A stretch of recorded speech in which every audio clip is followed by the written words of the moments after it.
इस मन को हटा दो, इस मन की बकबक को हटा दो, तो उस मूक चेतना में, मूक अवस्था में जो तुम्हें तुम्हारा अपना स्वयं का होना दिखेगा, बस वही तुम हो। वही तुम्हारे भ्रमों का नाश कर देगा, वही तुम्हारे पाखंड थोपे हुए मिटा देगा, वही तुम्हारी सारी सर्कस और सारी ड्रामेबाजी, नौटंकी और अभिनय सभी को समाप्त कर देगा और तुम ऑथेंटिक हो जाओगे, तुम प्रामाणिक हो जाओगे। उसके बाद की जिंदगी प्रामाणिक होगी, उससे पहले की जिंदगी तुम कितनी ही प्रामाणिक समझ लो, प्रामाणिक होती नहीं, मान्यताओं से युक्त ही होगी। जब व्यक्ति अपनी उच्चतम स्थिति में होता है तो व्यक्ति क्या पाता है? एक ओंकार। यह सारा द्रव्य, सारी मलकियत, सारी क्रिएशन उस एक की है और अपनी क्रिएशन में वो समाया हुआ है, खुद समाया हुआ है। ईशावास्यमिदं सर्वं यत् किंच जगत्याम जगत।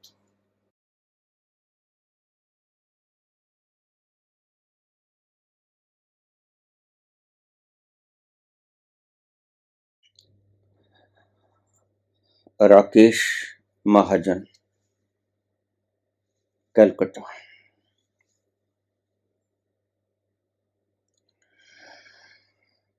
हमारे बड़े बुजुर्ग अक्सर हमें कहा करते थे कि अगर कोई संत फकीर तुम्हारे दरवाजे पर आ जाए, तुम्हारे पास देने को कुछ न हो या देने का मन न हो, तो हाथ जोड़ देना, संत फकीर को तिरस्कृत मत करना।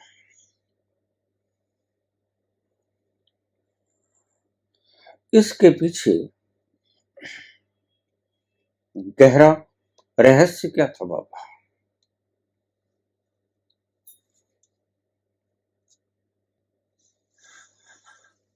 आपकी जिंदगी एक मान्यता है। You are living a life of recognition, not authentic. तुम मान्यताओं की जिंदगी जी रहे हो, प्रामाणिकता की जिंदगी नहीं जी रहे हो। शब्द गहरे हैं, शांति से सुनना, एकांत में चले जाना। सारी मानवता जो आज जिंदगी जी रही है वह मान्यताओं की जिंदगी है, प्रामाणिकता की जिंदगी नहीं।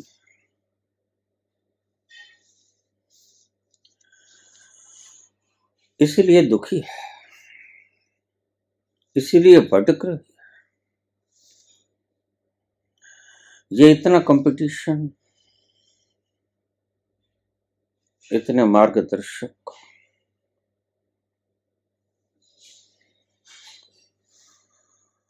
इतने मोटिवेशनल स्पीकर,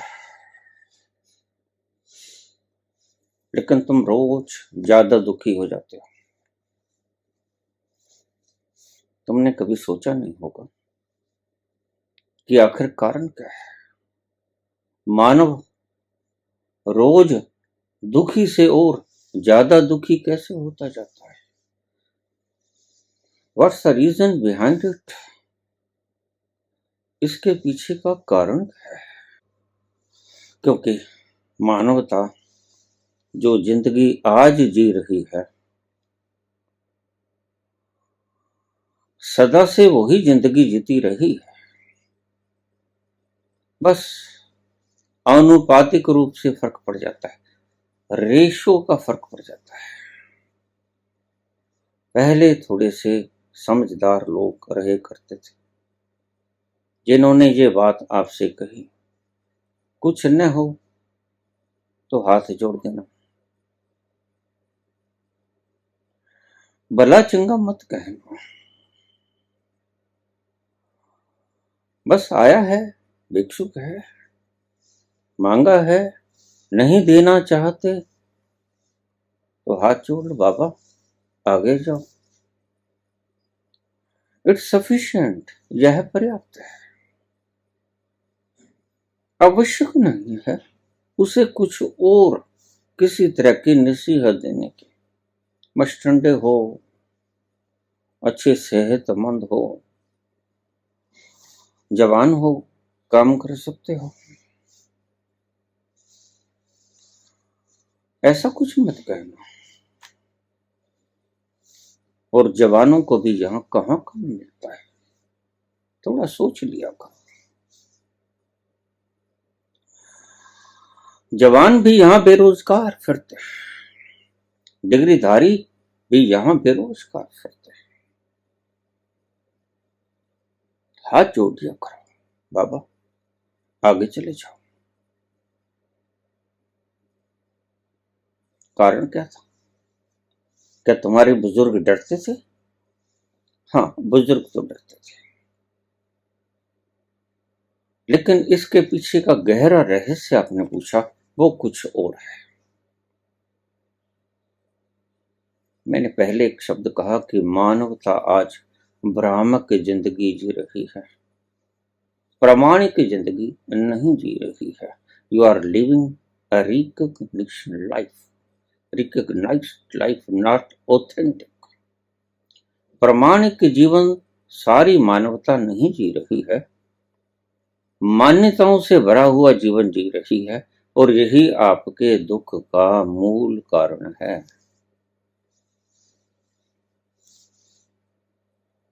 तुम सहमे सहमे से, तुम दुखी दुखी से भटकते भटकते सारे संसार में फिर रहे हो, तुम्हें चैन नहीं मिलता, तुम दौड़ते ही चले जाते हो। आखिर इसके पीछे वजह क्या है?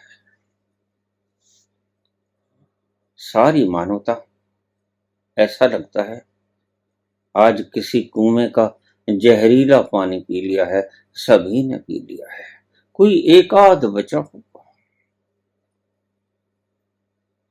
लेकिन इस जहरीले कुएं का पानी सभी ने पी लिया है, लेकिन ऐसा कभी पहले तो नहीं हुआ था।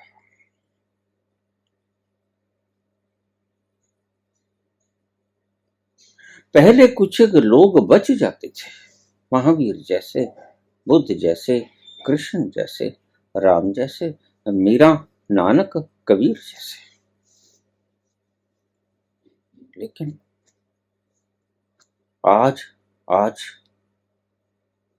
आज तो अवाऊद है। क्या हो गया है मानवता को?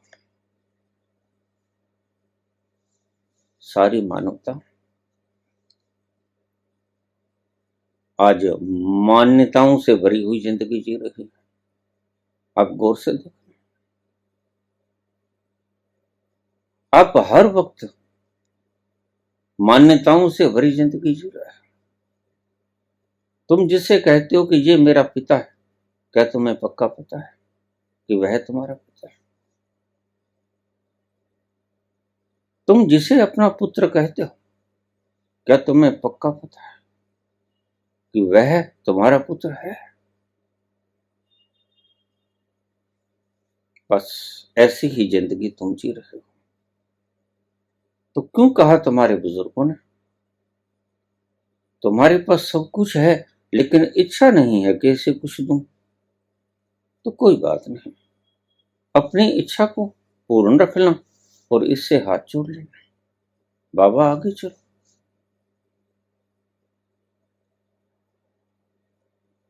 ऐसा मत कहना कि मेरे पास देने को कुछ नहीं है।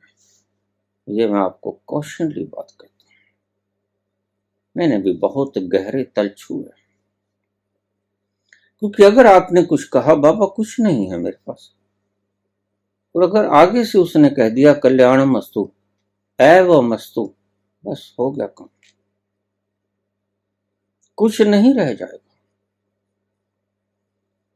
तुम ये मान्यताओं से भरा संसार जो जी रहे हो, वो पदार्थ खत्म हो जाएगा। मान्यताओं का मूलभूत केंद्र समाप्त हो जाएगा। ये मत कहना, ये कहना बाबा आपको कुछ देने की इच्छा है नहीं, आप आगे चले जाओ,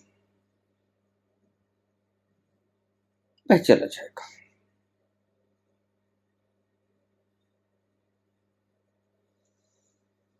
मुख्य कारण क्या था, गहरा कारण क्या था, रहस्य क्या था, क्यों बुजुर्गों ने ऐसा कहा,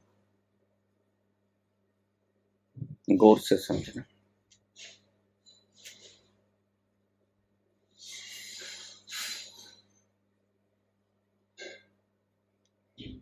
सच बात यह है, ना मैं कोई शास्त्र पढ़ के बोल रहा हूं, न किसी गुरु ने मुझे बताया है, न किसी प्रकार के मोटिवेशन स्पीकर ने मुझे बताया है, मैंने खुद देखा है। मैं कहता आंखन देखी। अब गहरा रहस्य सुनिए, क्या है इसके पीछे गहरा रहस्य, क्या है रहस्य? ये है कि तुम्हारा यहां कुछ भी नहीं, तुम जो मालिक हो वह मान्यताओं से युक्त मालिक हो। जिस चीज के भी तुम मालिक हो वो पदार्थ, धन, मान सम्मान, वैभव या कोई पद प्रतिष्ठा, यह सिर्फ मान्यता है।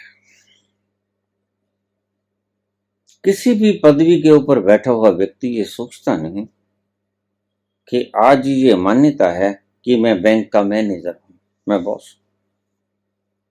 लेकिन एक दिन आएगा जब मैं रिटायर हो जाऊंगा और मेरी जगह कुर्सी पे कोई और बैठा होगा और ये मान्यता भंग हो जाएगी। फिर लिखना पड़ेगा पूर्व मैनेजर।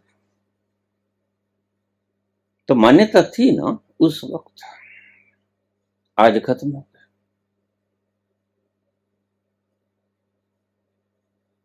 तुम्हारा यहां वास्तव में कुछ भी नहीं।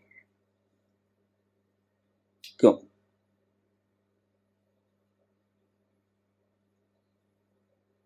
क्योंकि तुमने कमाया है, ये तो ठीक है, तुमने बनाया कुछ नहीं। You are not creator but earner. तुमने पैदा नहीं किया, तुमने बनाया नहीं, कुछ भी नहीं बनाया, बना सकते भी नहीं। इस संसार का छोटे से छोटा कण भी आप नहीं बना सकते, कमा सकते हो। और कमाने का मतलब है छीना झपटी। कमाने का मतलब है किसी की जेब से निकाल के अपनी जेब में डाल लेना। क्योंकि वस्तुएं तो सीमित हैं, किसी की जेब से निकालोगे अपनी जेब में डालोगे, उसे मैं कमाई कहता हूं और तुम भी जानते हो कि किसी भी मनुष्य ने यहां कुछ बनाया नहीं है। बनाने वाला असल मालिक हुआ करता है। मालिक कौन? जिसका माल, जिसने क्रिएट किया वह मालिक। Creator is the owner. और तुमने बनाया कुछ नहीं, एक जर्रा भी नहीं बनाया, ये तुम अच्छी तरह जानते हो। लेकिन तुम मानते हो कि ये मेरा है, और वो मानना एक मान्यता है। और तुमने जो जो भी कमाया, यश कमाया, पदवी कमाई, धन कमाया, पदार्थ कमाया, सुख सहूलतें कमाई, अच्छे बंगले, कार वगैरह वगैरह, जहाज, हेलीकॉप्टर, बढ़िया इदारे खड़े किए, और तुम्हारी मान्यताएं बढ़ती गई। अब मैं इतना, अब मैं इतना, अब मैं इतने का मालिक, अब मैं इतने का मालिक, अब मैं मिलीनियर, अब मैं बिलीनियर, अब मैं ट्रिलियनियर। रोज तुम्हारी मान्यताएं बढ़ती जाती हैं। क्या वास्तव में तुम्हारी मलकियत बढ़ती जाती है? नहीं, शब्दों को समझ लेना। तुम्हारी मान्यताएं बढ़ती जाती हैं। किसी वक्त आप लखपति थे, फिर आप करोड़पति हो गए, और फिर आप अरबपति हो गए, फिर करोड़पति हो जाओ। और ये जो लोग तुम्हें सिखा रहे हैं हाउ टू बिकम बिलियनर, ये कल को सिखाएंगे हाउ टू बिकम ट्रिलियनियर। ये कोई इनके पास जादू मंत्र नहीं, ये आपको सिखाएंगे छीना झपटी, डाका। क्योंकि दूसरे के धन के ऊपर डाका मारे बिना आप अपनी मलकियत को बढ़ा नहीं सकते। दुष्ट हैं वो लोग जो दूसरे को खाना खाते हुए थाली में से उसकी रोटी उठा लेते हैं और अपने संदूक में डाल लेते हैं। वो दुष्ट है। और वो भी लोग दुष्ट हैं जो आपको सिखाते हैं, हालांकि बहुत सी किताबें मिल जाएंगी आपको बाजार में, अरबपति कैसे बने, खरबपति कैसे बने, लेकिन वो डाकुओं की किताब है। वो डाका सिखाते हैं, डाका कैसे मारो। और जो भी आपको सिखाएगा how to become billionaire trillionaire, वह डाकू होगा। वह डाका मारने के आपको उपाय बताएगा। क्योंकि बाबा नानक ने कहा था, पापा बाज न होवे कट्ठी, मोया संग न जावे। पापों के बिना इकट्ठी नहीं होती, और डाका एक पाप है। कोई किसी थाली में खा रहा है और तुम उसकी थाली में से उठा भी लेते तो इतना बड़ा पाप नहीं था, और उठा के खुद खा लेते, अपनी भूख मिटा लेते, तो पाप नहीं था इतना बड़ा। लेकिन पाप तब हो गया जब आपने उसकी थाली में से उठा लिया और खाया तो है नहीं, अपने ट्रंक में डाल लिया, संदूक में डाल लिया। यह बहुत घिनौना पाप हो गया, और ऐसा ही सभी पूंजीपति आज कर रहे हैं। तो मैंने आपसे कहा, जो भी ये किताबें आपको मिलती हैं, धनपति कैसे हो जाओ, अरबपति कैसे हो जाओ, खरबपति कैसे हो जाओ, ये आपको दौड़ाने का काम करते हैं। यानी कि ये इनडायरेक्टली आपसे ये कह रहे हैं कि ज्यादा दुखी कैसे हो जाओ। मनुष्य की जरूरतें बड़ी कम है, अति अल्प जरूरतें हैं, और भगवान कृष्ण ने भी यह कहा है, युक्त आहार विहारस्य। आहार भी युक्त करो और विहार भी युक्त करो। विहार किसे कहते हैं? किसी का छीन के अपनी जेब में डाल लेना, जबकि तुम्हें जरूरत भी नहीं है। यही बाबा नानक ने हमें सिखाया। अगर तुम्हारे पास है तो जरूरतमंदों को बांट दो। तुम्हारे पास जो भी है, कपड़ा है, गरीब ठिठुर रहा है, कंबल उसे दे दो। भोजन है, व्यक्ति भूखा मर रहा है, उसका पेट भर दो। जो तुम्हारे पास है, फालतू है, उसे जरूरतमंद को दे दो। यही बाबा नानक ने हमें सिखाया। उनके पिता ने उन्हें 20 रुपए दिए थे। जा बेटा सच्चा सौदा करा, भूखे संतों को खिला दिया। समझ समझ की बात है, उन्हें वही सच्चा सौदा लगा। तुम्हें सच्चा सौदा ये लगता है दूसरे की थाली में से जब वो खा रहा है, रोटी उठाओ और अपने ट्रंक में डालो। इससे बड़ा घिनौना पाप और कोई। सारी मानवता आज दुखी है और मानवता के दुखी होने का कारण एकमात्र यही है कि तुम मान्यताओं से भरा जीवन जी रहे हो। तुम इकट्ठा करते हो और उसे संदूक में जमा कर लेते हो, बैंकों में जमा कर लेते हो, जमीन जायदाद की रजिस्ट्रियां करवा लेते हो और तुम मानते हो कि ये मेरा है। मैंने शुरू में एक शब्द कहा, यहां तुम्हारा कुछ नहीं, बस मान्यता है कि मेरा है। क्यों? क्योंकि you are earner not creator. असली मालिक क्रिएटर है। मैं तुम्हें सच कहता हूं, संत जब सत्य के तल पे पहुंचता है, वो सत्य जो अल्टीमेट है, संत जब उस तल पर बैठता है, पहुंचता है, खोपड़ी के तल से बहुत ऊपर चला जाता है और सत्य के तल पर पहुंचता है, तो जाकर एक ही चीज पाता है। तो क्या पाता है? कि यहां सब एक का है, एक ओंकार,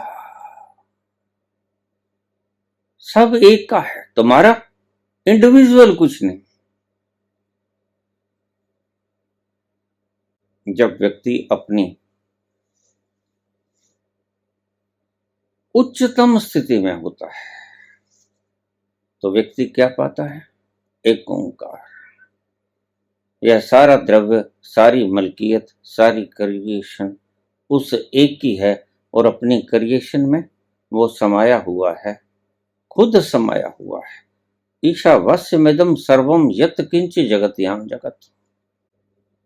ईश्वर इस जगत के कण कण में विद्यमान है।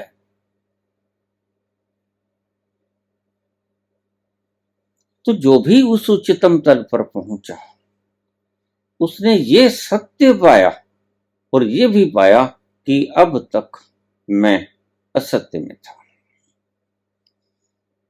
अब तक मैं कल्पनाओं में जी रहा था, अब तक मैं जितना जीवन भी जिया वो मान्यताओं से जिया, प्रामाणिकताओं से नहीं जिया। That was only considerations, not authentic. वो प्रामाणिक नहीं थी, वो मान्यताएं थी।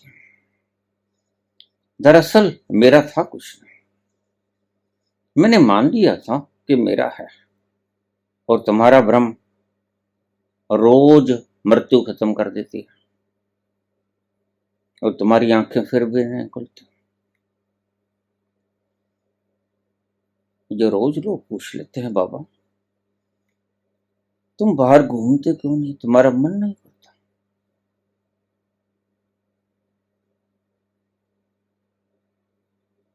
तुम कुछ काम धंधा, बैठे रहते हो। मैं हंस देता हूं सिर्फ। मैंने डाका मारना छोड़ दिया है। ये तुम्हें मुबारक हो, मुबारक हो तुमको, समा ये सुहाना। मैं खुश हूं मेरे आंसुओं पे न जाना। मैं तो दीवाना दीवाना, मैं दीवाना हो गया। खुश हूं और वो खुशी उसके प्यार की खुशी है, उसके मिलने की खुशी है। वो जो भूल गया था, जो गुम नहीं हुआ था, जो भूल गया था, उसके मिलने की खुशी में आंसू छलक पड़े। और ऐसे छलके कि आंसू रुकने का नाम नहीं लेते। तुम भी रोते हो, लेकिन रोने का कारण अलग है। कोई मान्यता टूट गई, किसी प्रेमिका ने प्रेमी ने धोखा दे दिया, बेवफा हो गई, तो रोते हो। संत के रोने का कारण अलग है, मीरा के रोने का कारण अलग है। मीरा ने वो सब छोड़ दिया जो तुम पाना चाहते हो। मीरा का कुछ लुट नहीं गया, ध्यान रखना बात को। दोनों बातों में बड़ा विशाल अंतर पाओगे। मीरा का कुछ छिन नहीं गया, वरना मीरा को कुछ मिल गया है। तुम्हारा कुछ छिन गया है, इसलिए तुम रोते हो। मीरा को कुछ मिल गया है, इसलिए वो रोती है। हेरी हेरी मैं तो प्रेम दवानी, मेरो दर्द न जाने कोई। कौन जानता है दर्द? यह लुट जाने का दुख नहीं, यह मिलन का, ये अश्क मिलन के हैं। और मीरा रोती है, तुम्हें समझ नहीं आता। तुम्हें वही समझाता है जो तुम समझ सकते हो। तुम भी समझते हो कि मीरा का कुछ गुम गया है। जो तुम ढूंढते हो वो मीरा ने छोड़ दिया, जो तुम ढूंढते हो वो बुद्ध छोड़ दिया, जो तुम ढूंढते हो महावीर छोड़ दिया। फिर वो रोते हैं, किसी और कारण से रोते हैं। फिर वो तड़पते हैं, किसी और कारण से तड़पते हैं। फिर वो मांगते हैं, भिक्षुक बनते हैं, कारण कुछ और है, तुम्हारे पास है नहीं। तुम अभाव के कारण मांगते हो, किसी के द्वार पे जाके खड़े हो जाते हो। लेकिन बुद्ध अभाव के कारण नहीं मांगते हैं। बुद्ध को कुछ मिल गया है, कुछ मिल गया है। मीरा का रोना तुम अपने ही लेवल से समझोगे कि इसका भी कुछ गुम हो गया होगा। हमारा तो कोई बेवफा हो गई, कोई बेवफा हो गया, इसलिए रो रहे हैं। इसका भी कुछ खो गया होगा, इसका भी किसी ने कुछ चैन, कोई करार, कोई प्यार छीन लिया होगा। तुम्हें समझ ही नहीं आता कि इसके रोने का कारण बिल्कुल अलग है और तुम्हारे से विपरीत है। लोग कहते हैं मोहब्बत में असर होता है, लोग कहते हैं मोहब्बत में असर होता है। कौन से शहर में होता है, किधर होता है? लोग कहते हैं मोहब्बत में असर होता है, कौन से शहर में होता है, किधर होता है? तुम्हें समझ नहीं आएगा। ये मीरा की आंखों से आंसू क्यों निकलते हैं? क्योंकि तुमने एक ही प्रकार के आंसू जाने हैं, तुमने दूसरे प्रकार के आंसुओं का आनंद कभी लिया नहीं। तुमने वो आनंद नहीं लिया आंसुओं का जब भरत मिलते हैं राम से। तुमने वो भावुक क्षणों का आनंद कभी नहीं लिया। जब भरत आए हैं गद्दी को सौंपने के लिए राम को, और पांव पे बिछ जाते हैं, भैया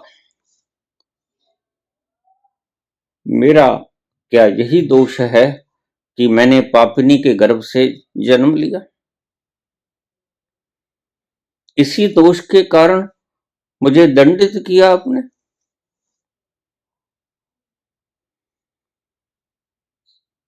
मेरे सिर के ऊपर इतना भारी मुकुट रख कर आ गए। प्रभु तुम इतने पाषाण हृदय तो हो नहीं, तुम तो बड़े कोमल चित्त हो,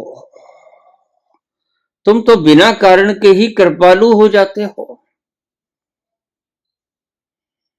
कोमल चित्त अति दीन दयाला, कारण बिन रघुनाथ कृपाला।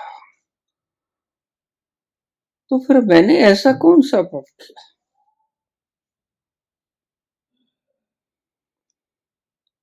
जो तुम मेरी गैरहाजिरी में मेरे ऊपर इतना पाषाण हिमालय जैसा मेरा सिर के ऊपर रख दिया? इसे तुम राजमुकुट कहते हो? नहीं भैया, नहीं।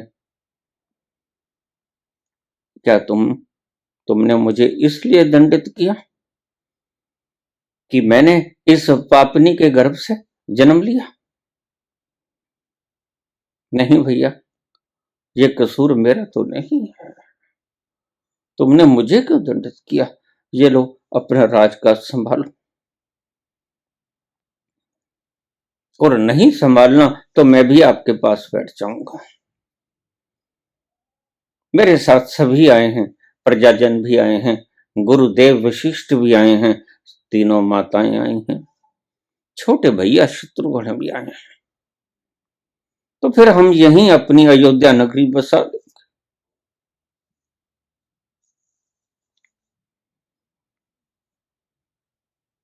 और भरल भरल रो रहे हैं भरत।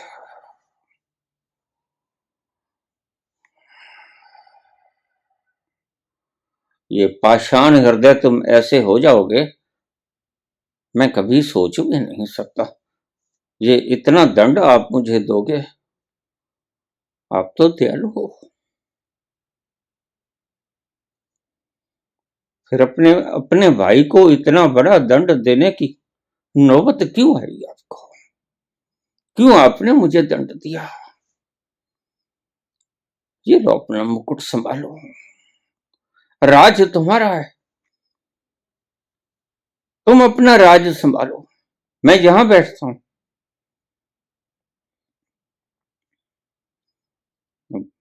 वनवास मैं काटूंगा, आप अपना राज संभालो, राज तुम्हारा है। पिताश्री ने कहा था तुम्हें राज तिलक देने के लिए, इसलिए पिताश्री का वचन मैं भी तुम्हें कहता हूं। रघुकुल रीत सदा चली आई, प्राण जाए पर वचन ना जाए। दशरथ ने, पिताश्री ने कहा था कि राज मुकुट राम के सिर पर सजेगा। क्या मैं इन शब्दों की अवहेलना कर दूं? ये भी तो शब्द पिताश्री ने रघुकुल के वारिस ने कहे थे। तुम एक शब्द की पूर्ति कर रहे हो, मैं दूसरे शब्द की पूर्ति कर रहा हूं।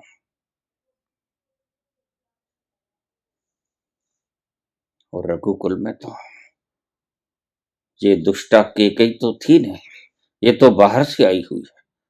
रघुकुल के तो सही वारिस दशरथ ही थे, पिताश्री ही थे। और पिताश्री ने यह घोषणा की थी कि राम को राज तिलक हो।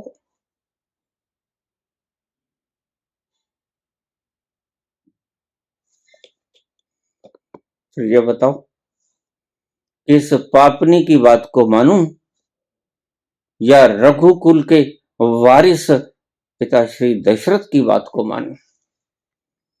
आपने सही नहीं किया भैया। आप ज्ञानी हो, मैं अज्ञानी हूं, मैं मूर्ख हूं, मैं मूढ़ हूं। लेकिन रघुकुल का आदेश तो यही है भैया। पिताश्री ने एक बार अपने मुखारबिंद से कह दिया कि राम को राज तिलक होगा, तो यही रघुकुल की इच्छा है और यही रघुकुल की प्रथा है।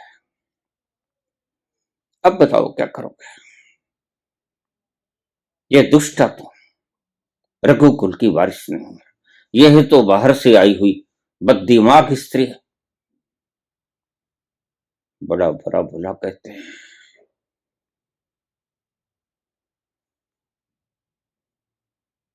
भरत तम तमाए हैं।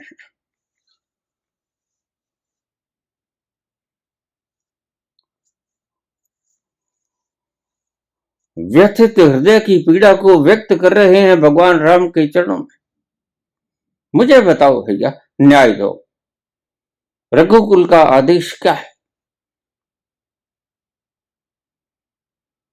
पिताश्री ने तो एक बार भी नहीं कहा कि राम वन में जाएगा।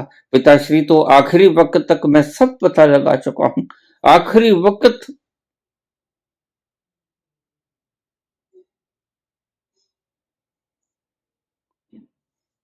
कहते रहे मत जाओ, मत जाओ। हाँ, आप कहते हो भैया कि पिताश्री के आदेश से हम आए हैं। कहाँ था आदेश? पिताश्री तो अंतिम वक्त तक आपको रोकते रहे, मत जाओ। हे राम प्यारे, हे पुत्री सीता,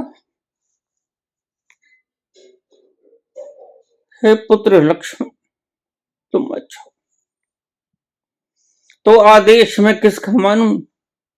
इस कुलच्छनी का आदेश मानूं या पिताश्री का, उस महात्मा का आदेश मानूं जो रघुकुल का सही वारिस था,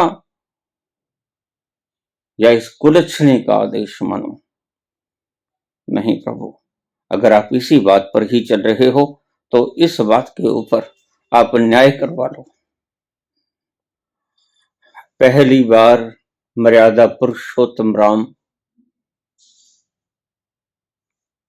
विचलित हुए। पहली बार उन्हें समझ नहीं आया कि धर्म क्या है। कमाल की बात है, ऐसा तर्क भरत का जबरदस्त।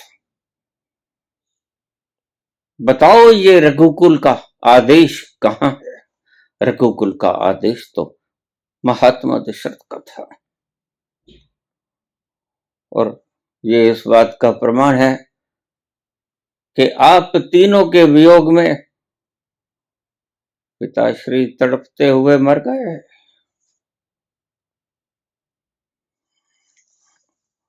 और भरत के नयनों से निकली अश्रुधारा भगवान श्री राम के पांवों को धो देती है। भरत पूछते हैं, भैया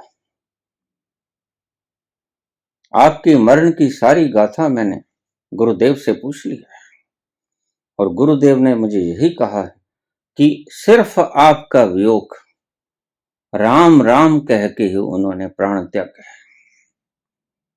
राम राम कह राम कह राम राम कह राम, आपका ही नाम लेके दशरथ ने प्राण त्याग दिए है। पिताश्री परलोक सिधारक है। फिर उन्होंने आपको वन की आज्ञा दी कैसे होगी? मुझे इस बात का जवाब दो। यह तो इस मेरी माता कुलच्छनी के कारण, उन्होंने तो एक बार भी नहीं कहा। तो फिर रघुकुल का आदेश क्या है? मुझे ये साफ करो।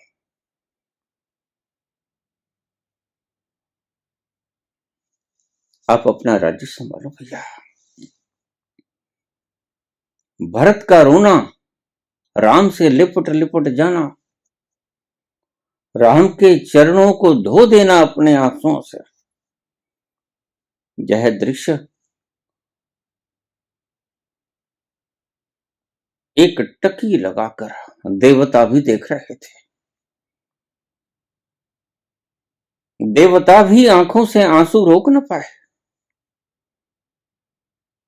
और सजल नयन से गुरुदेव वशिष्ठ भी रोते हुए नजर आए।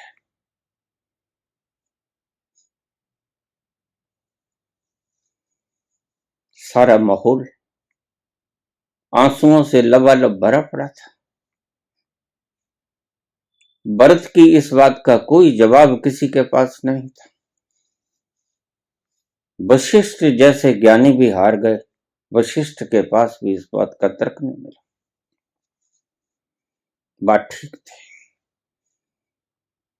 रघुकुल के वंशज का तो ये आदेश ही नहीं हुआ कि तुम वन में चले जाओ, बल्कि रघुकुल के वंशज तो आपके वियोग में प्राण त्याग दिए प्रभु। फिर मैं आदेश रघुकुल का क्या मानूं?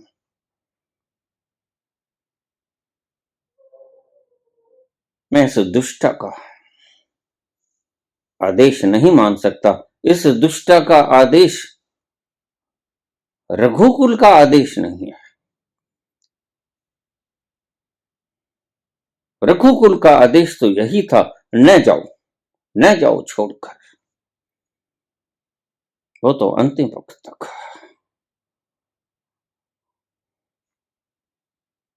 आपको, मां सीता को, भैया लक्ष्मण को याद करते करते परलोक से धार गए। फिर मैं कैसे मानूं कि ये आदेश उनका है? उन्होंने तो एक बार भी नहीं कहा कि तुम जाओ। उन्होंने एक बार भी नहीं कहा, और सदा ही उन्होंने तो कहा कि तुम मत जाओ। ये भी आंसू है, और इन आंसुओं से दुखित होकर वशिष्ठ भी कहते हैं कि मैंने अपने इतने जीवन काल में तख्तों के लिए गर्दनें कटती तो देखी हैं। मैंने अपने जीवन काल में तख्तों की मलकियत के लिए झगड़े तो होते देखे हैं, लेकिन तख्तों के त्याग के लिए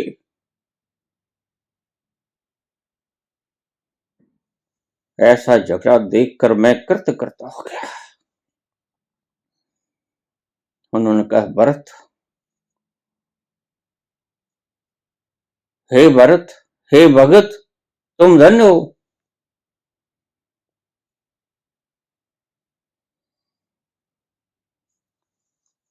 न ऐसा भूतो न भविष्यति, न कभी हुआ ऐसा भक्त, न कभी होगा।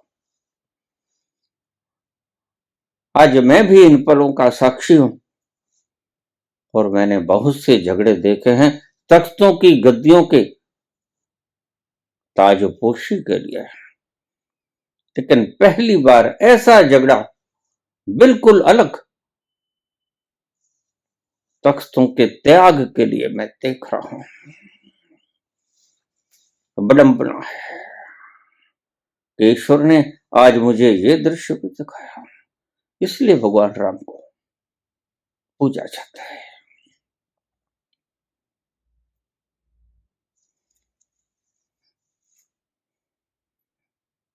निश्चित ही पूजनीय थे,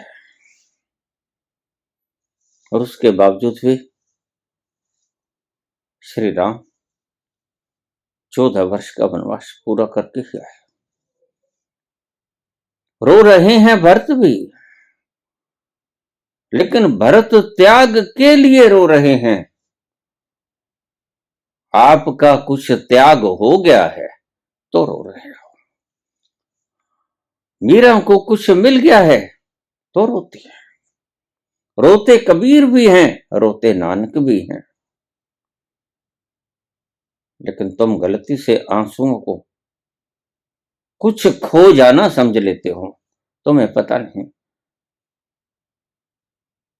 कि अगर चाहत से ज्यादा सुख मिल जाए, अतिरेक, एक्सेस, तो अतिरेक मिल जाने का अतिरेक भी आंसुओं को बहने पे बाधित कर देता है। वो दुख हो या सुख हो, तुम रोते हो दुख में, सदा दुख में रोते हो। संसार, सांसारिक प्राणी, ये मान्यताओं से युक्त प्राणी कुछ खो जाए तो रोते हैं। तुमने कभी कोई ऐसा व्यक्ति देखा नहीं होगा जो कुछ मिल जाए तो रोता है, और ऐसे मिल जाने पर रोती हुई मीरा, मिल जाने पर रोते हुए चैतन्य, रोते हुए कबीर, नानक तुमने देखा ना। ये बिल्कुल अलग तरह के व्यक्ति हैं। इनकी भाव दशा ही अलग है। इन्होंने कुछ पा लिया है, और इतना पा लिया है कि जिसका कभी अंदेशा भी नहीं था, जिसका कभी अंदाजा भी नहीं था कि इतना मिल जाएगा। बस इसीलिए रोते हैं। आपने कभी उस तरह का आनंद माना नहीं। बस यही कमी रह गई। इसलिए मैं कहता हूं, तुम सारी मानवता आज जो जिंदगी जी रही है वो मान्यताओं से भरी हुई जिंदगी है। आपकी जिंदगी प्रामाणिक जिंदगी नहीं। तुम रोते हो तो भी मान्यता है, तुम्हारा कुछ गुम हो गया है। लेकिन राम अच्छी तरह जानते हैं कि कभी किसी का गुम होता नहीं।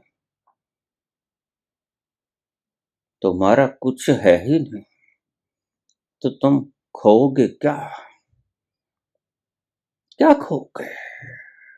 यही कृष्ण कहते हैं, क्यों रो रहे हो, क्यों चिल्ला रहे हो? क्या खो गया है तुम्हारा? था क्या तुम्हारा? क्रिएट क्या किया था तुमने?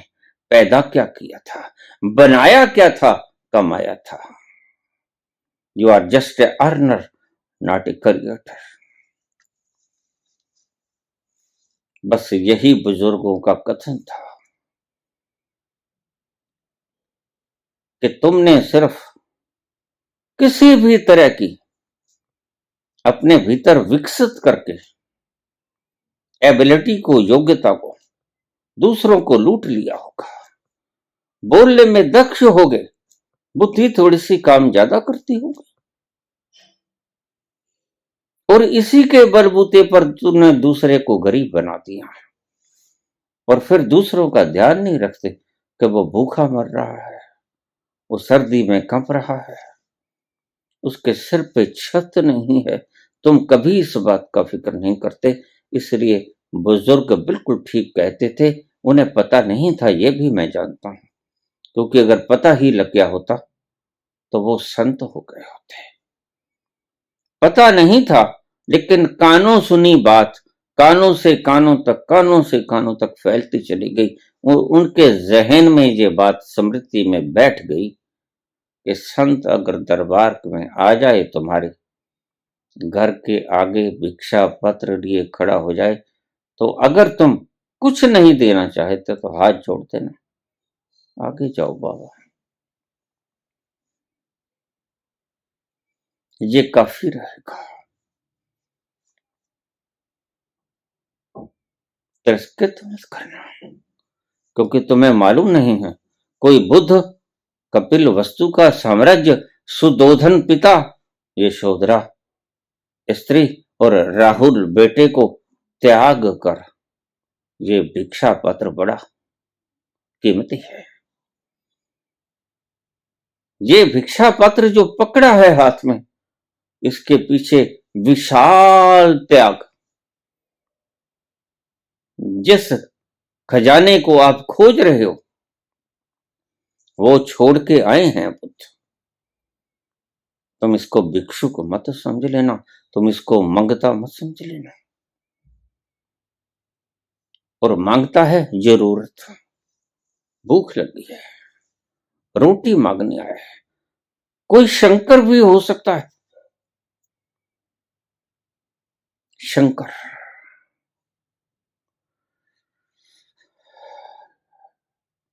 शंकर किसी घर के आगे चले गए, विधवा औरत का घर था, कुछ नहीं था घर में, अलख जगा दी, भिक्षा दे। और गरीब ब्राह्मणी और विधवा, घर में कुछ नहीं। जब देखा तो बाहर शंकर खड़े थे, शंकराचार्य। तो विधवा ब्राह्मणी कंपी, अरे घर में तो कुछ भी नहीं,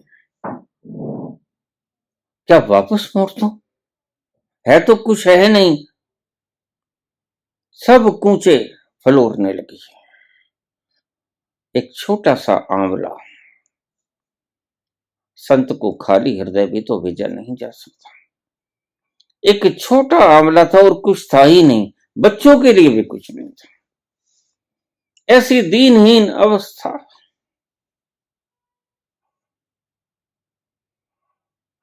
और झट से उन्हें जल्दी से आले में से आंवला उठाया और जल्दी से भागी और चरण पकड़ लिए।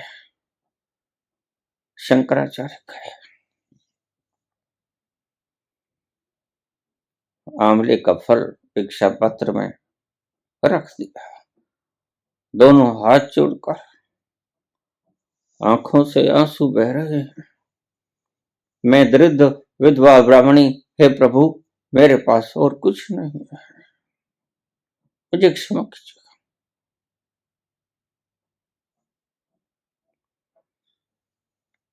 मैं गरीबनी, दरिद्रता से युक्त, मेरा पति मेरे सर पर नहीं, मुझे क्षमा कीजिएगा। अंतर्यामी हो आप तो देख सकते हो मेरे पास और कुछ भी नहीं है, बच्चों को खाने के लिए भी कुछ नहीं।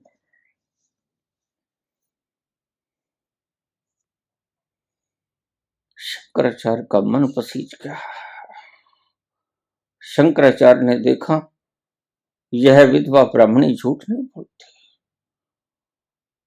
तो उसने मां लक्ष्मी का आह्वान किया। लक्ष्मी प्रकट हुई। आदेश प्रभु। अब देखिए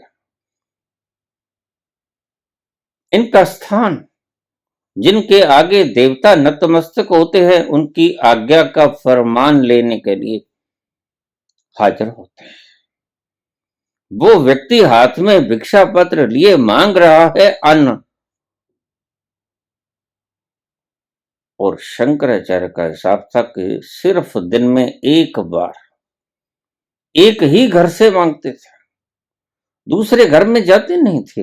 अगर एक घर से नहीं मिला तो ठीक, वापस फिर कल आएंगे, और जो मिल गया उसी में गुजारा हो गया। ये त्याग होता है।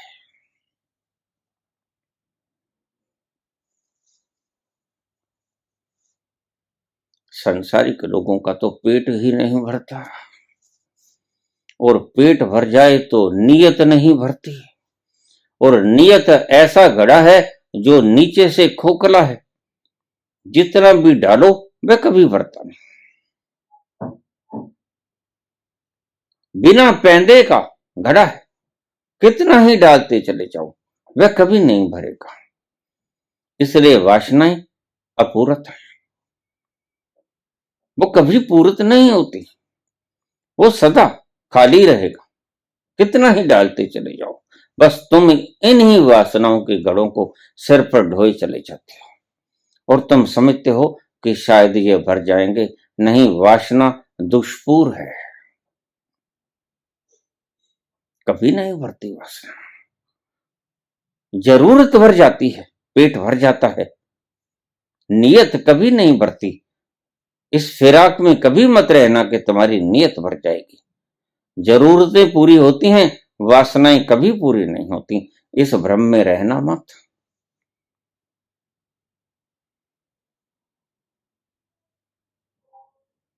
मीरा छोड़ती है। मीरा भी विधवा है।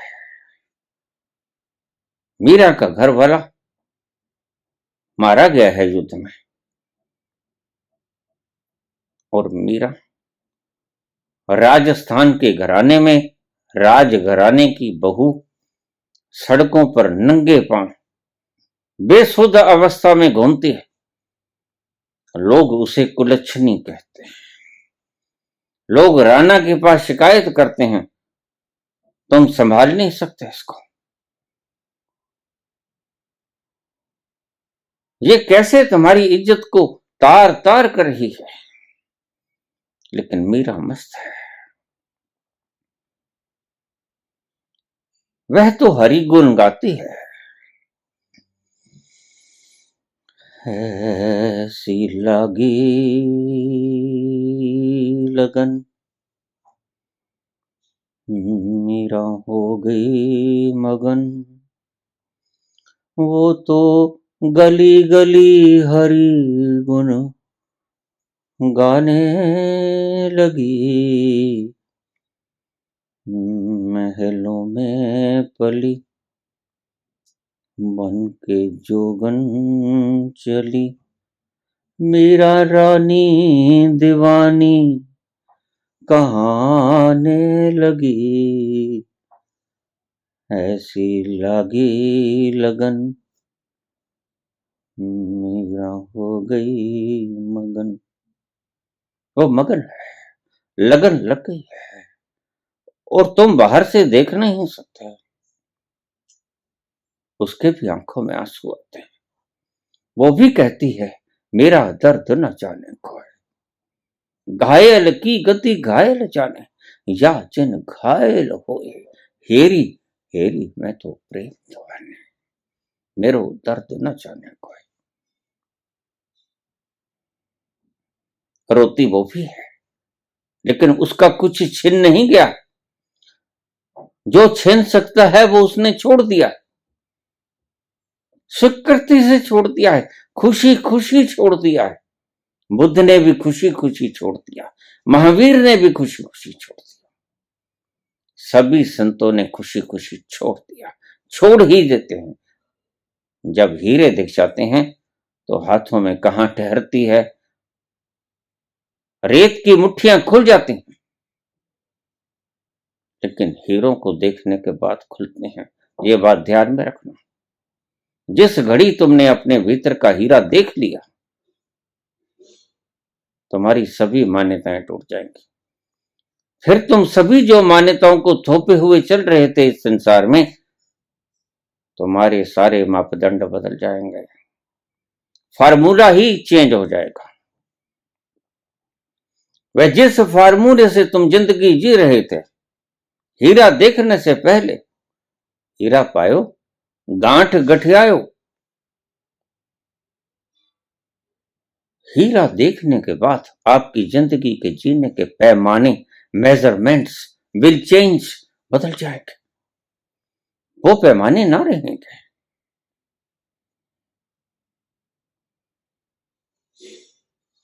इसलिए मैंने आपसे पहले कहा, सारी मानवता मान्यताओं के सिर पे जी रही है, और मान्यताएं आपकी गलत हैं, मान्यताएं आपकी ठीक नहीं है। और इन मान्यताओं को जो तोड़ता है, उन्हें आप तोड़ देते हो। बस यही दुर्भाग्य है हमारी मानवता का। जिन मान्यताओं को, भ्रांतियों को करुणावश संत तोड़ने की चेष्टा करता है, आप उसको ही तोड़ देते हो, सूली चढ़ा देते हो, हाथ पांव काट लेते हो, जहर पिला देते हो, तिरस्कृत करते हो। यही विडंबना है। तुम भ्रांत जीवन जीना चाहते हो, तुम इन भ्रांतियों को तोड़ना ही नहीं चाहते, और फिर जो भ्रांतियों को तोड़ता है उसके विरुद्ध आप आवाज बुलंद करते हो।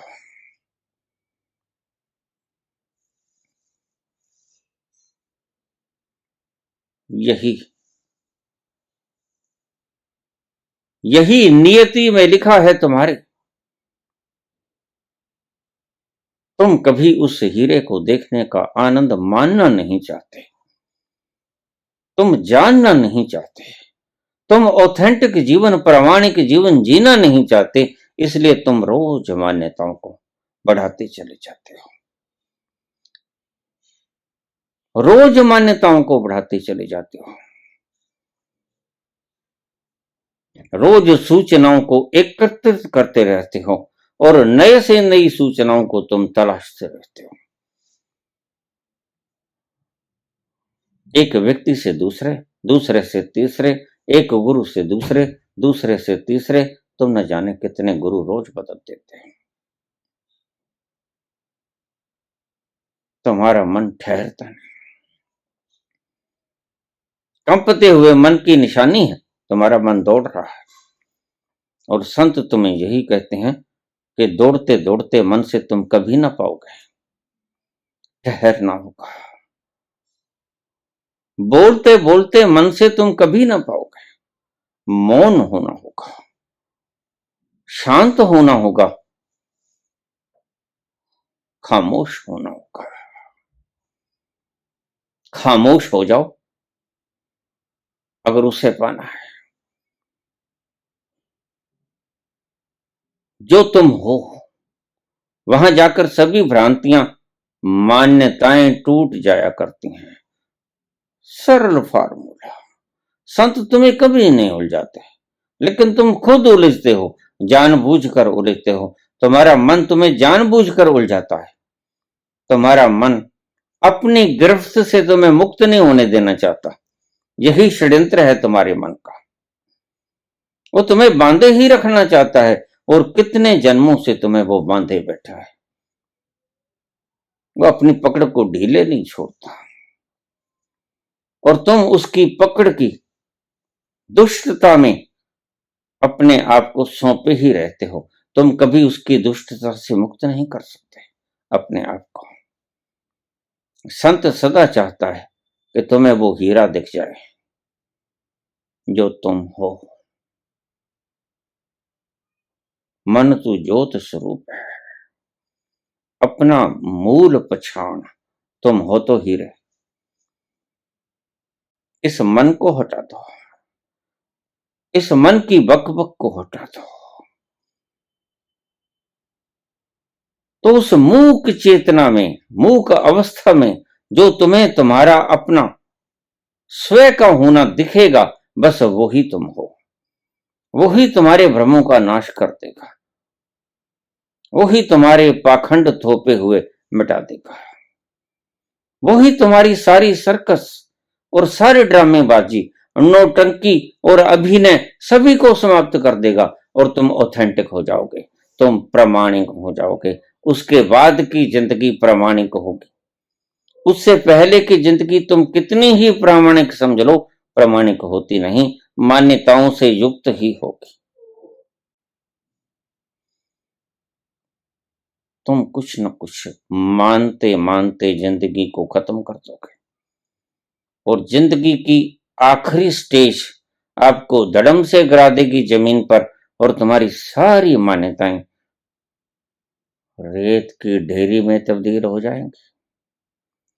यही है हशर, यही है नियति, मान्यताओं से युक्त प्राणी। तुम सबके साथ यही होने को है। वक्त रहते समझ जाओ, मान्यताओं को गिर जाने दो, प्रामाणिकता को देख लो। मान्यताएं गिर जाएंगी, और जैसे ही मान्यता गिर गई,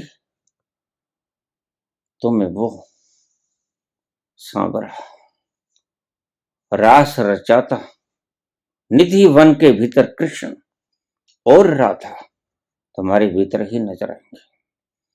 बाहर जाकर किसी निधि वन में खोजने की आवश्यकता नहीं। ये गलती कभी मत करना। हर वक्त भीतर एक परम रास चल रहा है। हर वक्त, हर क्षण, हर घड़ी। तुम सो भी जाते हो तो ये रास बंद नहीं होता। ये महारास है, सदा से चल रहा है।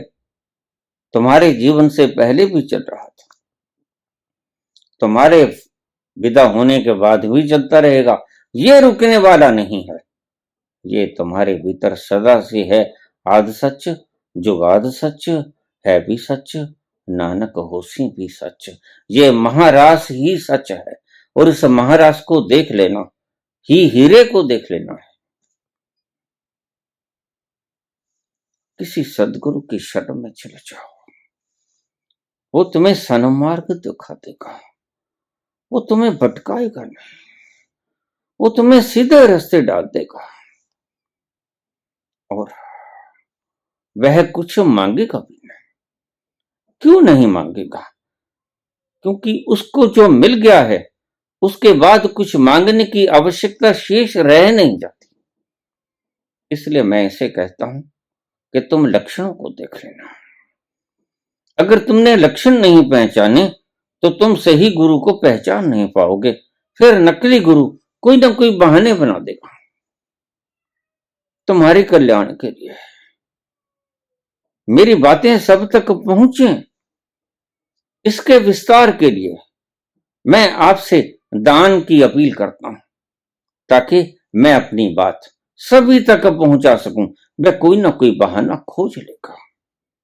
लेकिन एक बात समझ लेना, जिसे मिल गया है, जिसे हीरा दिख गया है, वो ये भी जानता है कि सभी हीरे हो। तुम सभी हीरे हो, देर अबेर तुम्हें पता लग ही जाएगा। वह कभी भी अपने मुखौटों का प्रदर्शन करना चाहेगा नहीं। बस वो ही संत है जो आपसे कुछ अपेक्षा ना रखे, जो आपसे कुछ अपेक्षा ना रखे। मांगे तो बुद्ध की तरह मांगे, जरूरत मांगे तो शंकराचार्य की तरह मांगे, जरूरत सब है उसके पास। कृष्ण भगवान ने कहा है, हे अर्जुन, हे पार्थ, ना तो कुछ ऐसा है जिसकी मुझे आवश्यकता है, और ना ही कुछ ऐसा है जिसकी मेरे पास कमी है। ना तो मुझे कुछ चाहिए और ना ही मुझे कुछ और पाने की इच्छा है। ना ही मेरा कुछ गुम हो सकता है और ना ही मुझे कुछ और मिल सकता है। मैं वो तत्व हूं जिसमें कुछ जोड़ा नहीं जा सकता और जिसमें से कुछ घटाया नहीं जा सकता। इसलिए उपनिषद का एक वाक्य है, ओम पूर्णमदः पूर्णमिदं पूर्णात् पूर्णमुदच्यते पूर्णस्य पूर्णमादाय पूर्णमेवावशिष्यते।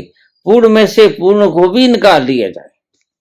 कृष्ण कहते हैं, मैं कभी खाली नहीं हो सकता, सब है मेरे पास। अगर जो सब है उसमें से तुम सब निकाल भी लोगे, पूर्णस्य पूर्णमादाय, तो क्या होगा? पूर्णमेवावशिष्यते, फिर भी मेरे पास पूर्ण ही बच जाएगा, जर्रा भी कमी नहीं होगी। ना मेरे पास जो है उस मलकियत को बढ़ाया जा सकता है, ना घटाया जा सकता है। धन्यवाद।